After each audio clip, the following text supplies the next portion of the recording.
स्पर्धेचा विजेता आपल्या समोर. कोणता संघ असेल या विजेत्याचं नाव कोरलेला, तो एकीकडे असेल गोवा गोवटणे तर एकीकडे असेल स्टार बॉईज.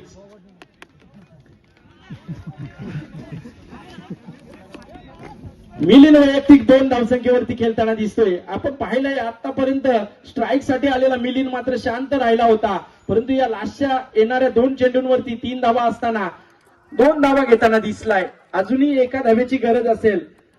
सामना रंगतदार होईल यात मात्र तील मात्र शंका नसेल. स्पर्धा आहे, निमित्त असेल जय भवानी क्रिकेट क्लबच्या माध्यमातून जय भवानी चषक 2025 हा कारनामा. कोण विजेता असेल? परेश पाटील एकीकडे झुंज देताना दिसतोय. पहिल्याच 2 चेंडूवरती 2 सफलता मिळवल्या होत्या. असं वाटलं होतं की परेश या षटकामध्ये हेवी ठरेल. हा शेवटचा चेंडू.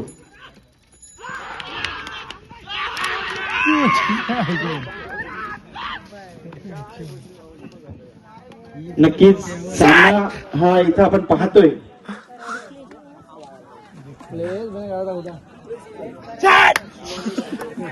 त्याच्याकडे जाईल असं वाटलं होतं किंवा शेवटचा चेंडू असेल, विजयासाठी 2-3 धावांची गरज असताना देखील चौकार बसला तरीही वाटेल. तो फलंदाज होता आमिष, याच्या नावावर आहेत 22 धावा.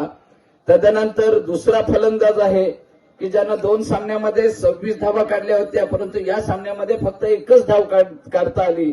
तो फलंदाज आहे, नाव आहे साहिल, आणि 2 सामन्यामध्ये खऱ्या अर्थानं धावा संख्या उभारल्या. पहिल्या सामन्यामध्ये 1 विकेट देखील घेतली. 2 सामन्यामध्ये 15 चेंडूमध्ये 32 धावा करणारा अमोल म्हात्रे, अमोल म्हात्रे हा सामन्यातील उत्कृष्ट फलंदाजाचा मानकरी ठरतोय.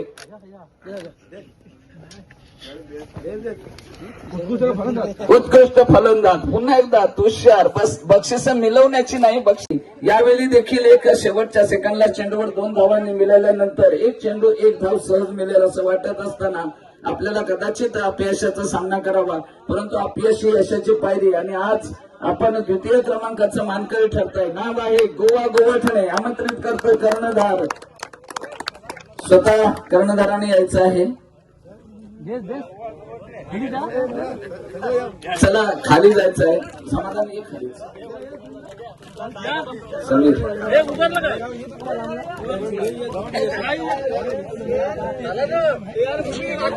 गोवा गोवटणे समोर होतं आणि ते गोवा गोवटणे सहजरित्या पार करेल, कारण 2 चेंडू नंतर एकही धाव नव्हती. षटकार आल्यानंतर वाटलं होतं की हा सामना सहजरित्या गोवा गोवटणे जिंकेल. शेवटचे 2 चेंडू आणि 3 धावांची गरज. अनपेक्षितरित्या अर्थातच अपेक्षा होत्या. आज खऱ्या अर्थानं पाले इथे 2 सामने जिंकल्यानंतर इथं 2 सामने खेळायला लागले. अगदी दमछाक झाली असेल.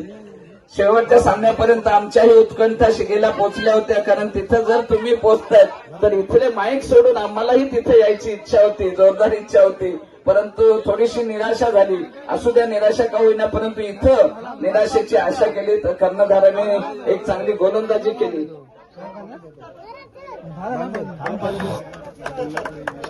त्या अगोदर एक 22 धावा ज्याच्या नावावर आहेत आणि 5 विकेटचे 5 पॉइंट.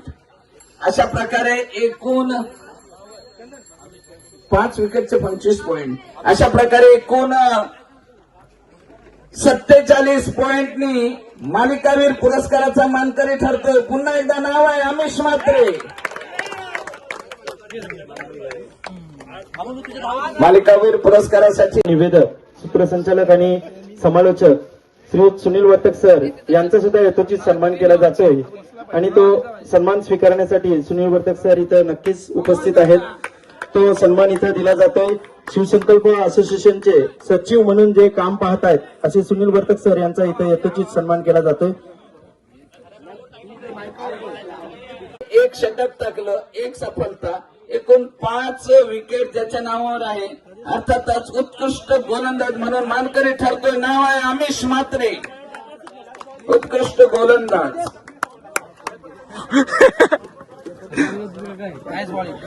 अर्थातच श्री समाधान भुवनाथ म्हात्रे, तसेच हे आमची ट्रॉफी घ्यायला अक्षय म्हात्रे, प्रशांत गवंडी दोघं या.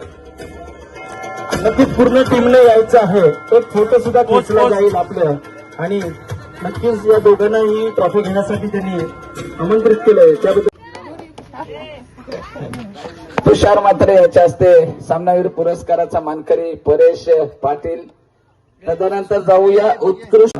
इथं मात्र यशस्वीरित्या पार पडली. त्या सर्व आयोजक मित्रमंडळाला आमच्या सर्व क्रीडा रसिकांच्याकडून आणि आमच्या समालोचनकडून सर्वप्रथम त्यांना धन्यवाद.